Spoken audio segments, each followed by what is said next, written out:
Hello, and welcome back to Faces of Truth, where we attempt to help Americans think for themselves again, and in the process spread truth to the minds of humanity. This time I'd like to discuss the first colonies of the United States, or the colonial eastern seaboard, and our present ideology of critical race theory. We'll start with the 1619 Project, which states that our country was founded on slavery because the Virginia colony relied on slave labor in order to function. I would like to point out that they only told half the story. The Virginia colony was financed by the Bank of England and stockholders to come over to the United States and found a colony where they could harvest resources from the New World. Now, the thing is, these stockholders and the Bank of England wrote up a charter that placed the colony under a primitive form of secular communism. I'm not going to mince words here. It was a communist system. There was a centralized trading infrastructure inside the colony. The governor of the colony was the one who got all of the resources made by the colony, and then he redistributed it among the colony what they needed. Everything else was to go back to England to serve the mother country. Now, over the first year of the existence of the colony, because everything went to the governor and he was the only one getting fat, everyone started to not pitch in as far as the labor was concerned. This was the whole stipulation that you contributed to the labor force and then you gave the fruits of your labor to the governor, who then gave you back what he believed you needed. You didn't have any private property. You had a cabin you could sleep in, but it was all property of the governor. They thought that this would be a perfect way to achieve equality among all of the colonists. It wasn't. The governor became a tyrant and basically an equivalent to the king in the New World. Now, over time, they started trying to enslave the native peoples who rose up in rebellion. At least one of them almost lost their, at least one of the colonists almost lost their head over the deal. Named John Smith. Captain John Smith. Since enslaving the natives didn't work, they started a transatlantic slave trade, because all of the Caribbean colonies of Spain were working off of African slaves, and they were doing fine with this system. But what we see is that communism always makes it necessary to bring in slave labor. You either turn part of your own people into slaves, or you turn a people that you believe, or that you have been conditioned to believe, are on a lesser either evolutionary scale or developmental scale into your forced labor workers. Okay, so let's fast forward a few years to when the Plymouth Colony landed in Plymouth Rock. William Bradford was sent to the New World by the same bunch of people, the Bank of England and their stockholders, to establish a colony and start shipping resources to Britain. Same system of government drawn up in their charter. Mayflower Charter was a communist document. Except this time they figured, since the Puritans were Christians, they could make it work. No one can make communism work. The first year, as in Virginia colony, they almost starved to death. Why? Because as William Bradford, the governor of the colony, was the person who was to receive all of the product of the Plymouth colony, and then redistribute what was needed by each family. All of the land, all of the cabins were his, and all of the labor force was his. He began to find himself being turned into a tyrant, because that was the only way this type of government would work. Centralization always kills liberty.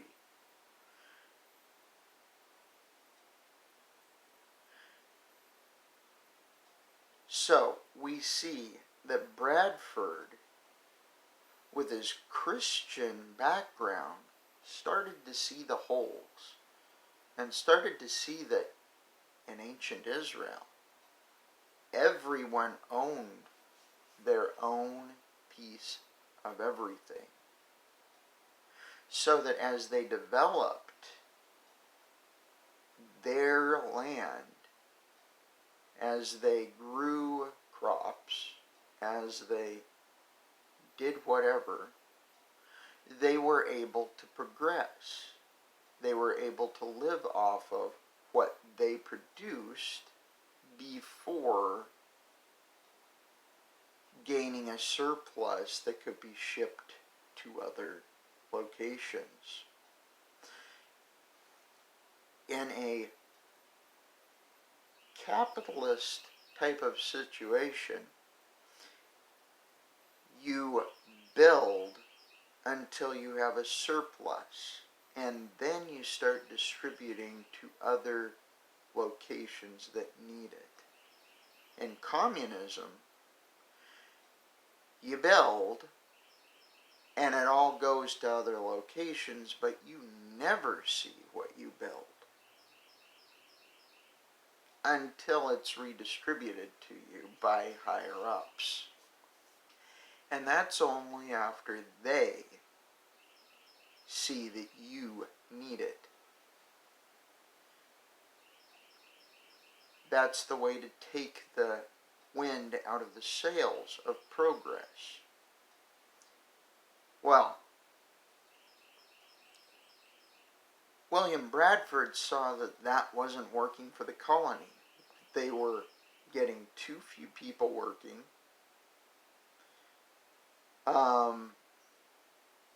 So he divided the colony up amongst the colonists and said, you don't plant, you don't tend, you don't eat. And around this time, Squanto's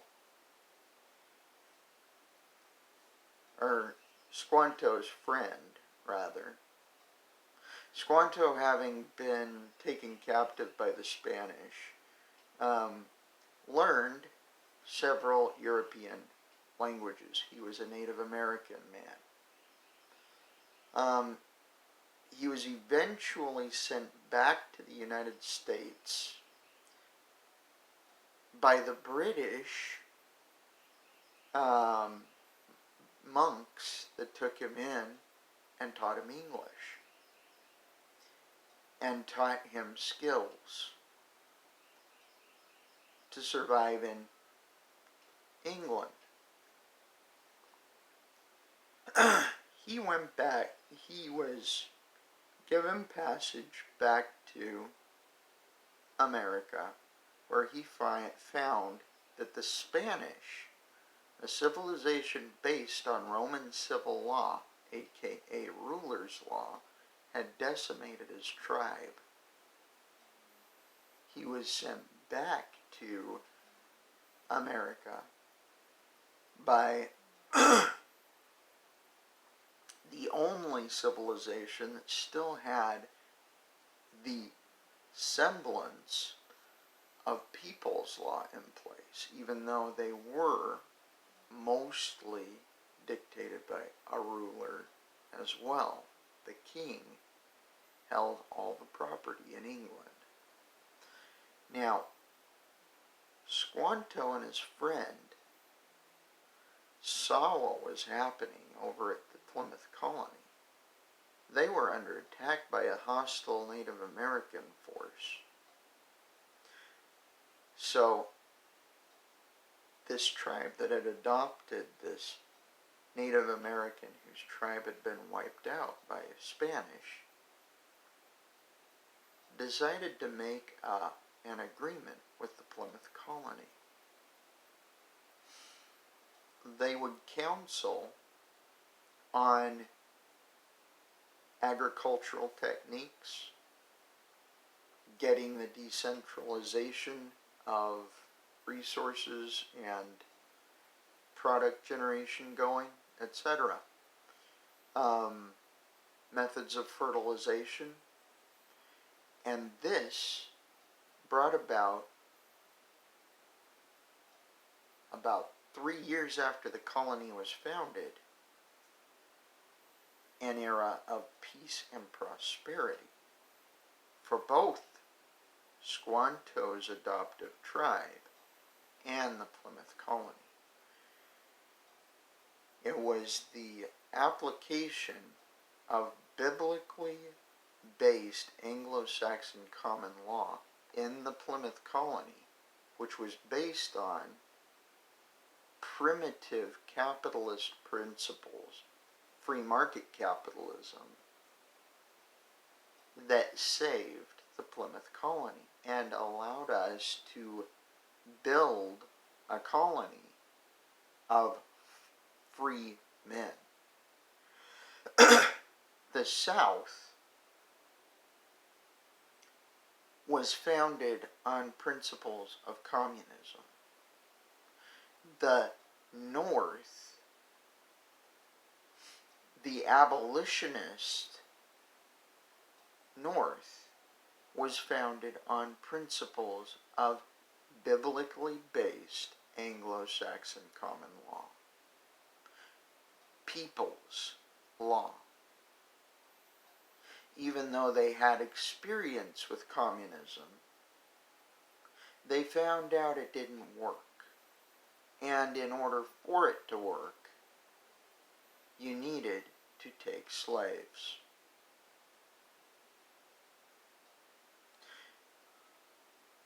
We find 2 colonies.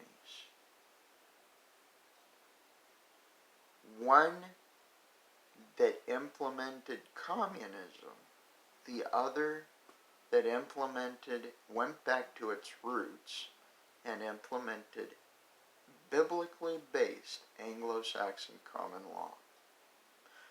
People's law. And prospered.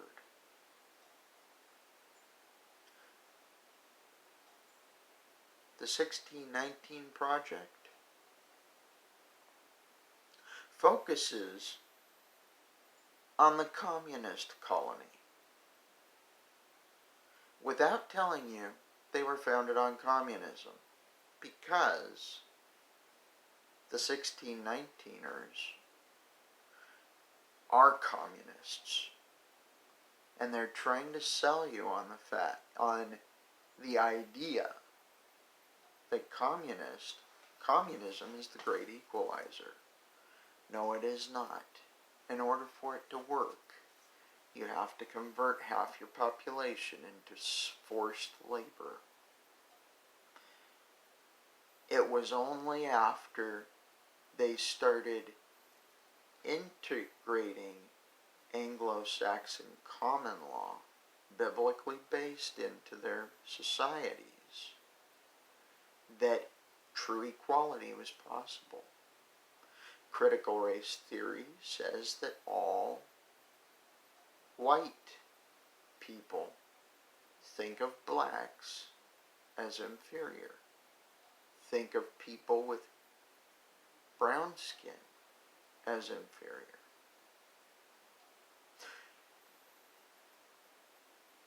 I, under critical race theory, would qualify as a white man, even though I'm 1/16th Paiute Indian, or Native American. Well, the thing is, I have Mexican friends, I've got black friends. I really respected a young man that I served in the MTC with.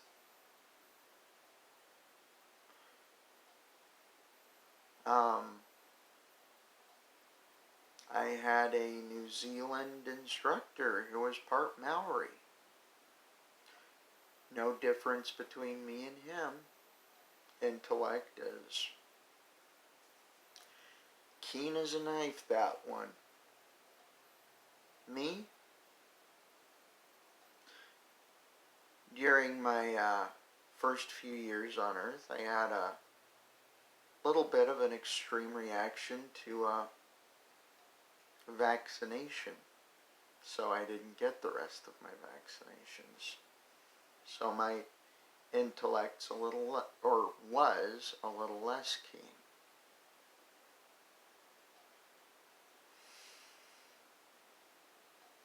Through diet and proper self-control, you can overcome just about anything, including having been damaged mentally while you were young. It's unfair that we do have these inequalities naturally, or even artificially through the vaccination program. But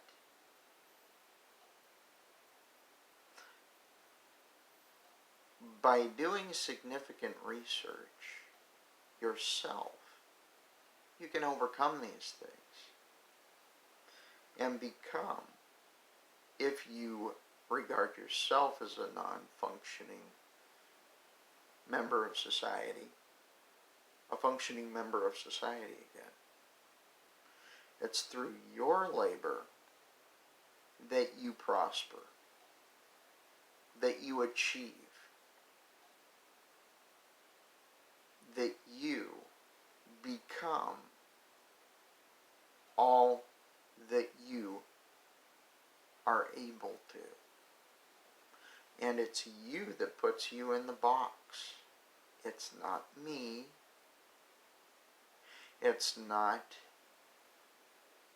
Joe Biden. It's not anyone in Congress. It's you.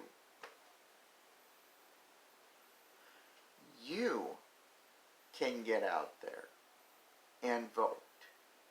You can get out there and sign a petition to fire a representative that is not doing his or her job. This has nothing to do with sexism, racism, or anything. It has to do with competence. It has to do with whether the person values their liberty, understands their Constitution, which was founded on the principles of liberty. And the next discussion we have, I'll be going over the principles of liberty one at a time. I'll probably do one each episode from this point on. And then we'll get into the Constitution. Thank you for watching. This has been Faces of Truth live. This has been Faces of Truth, because we are not live, where we attempt to help Americans think for themselves again, and in the process, spread truth throughout the minds of humanity. Thank you for watching. My name's Alex. Please like, subscribe, share, comment. Make sure to make your comments clean, because we do like to make sure this is family-friendly content, even though we don't tailor it specifically to children.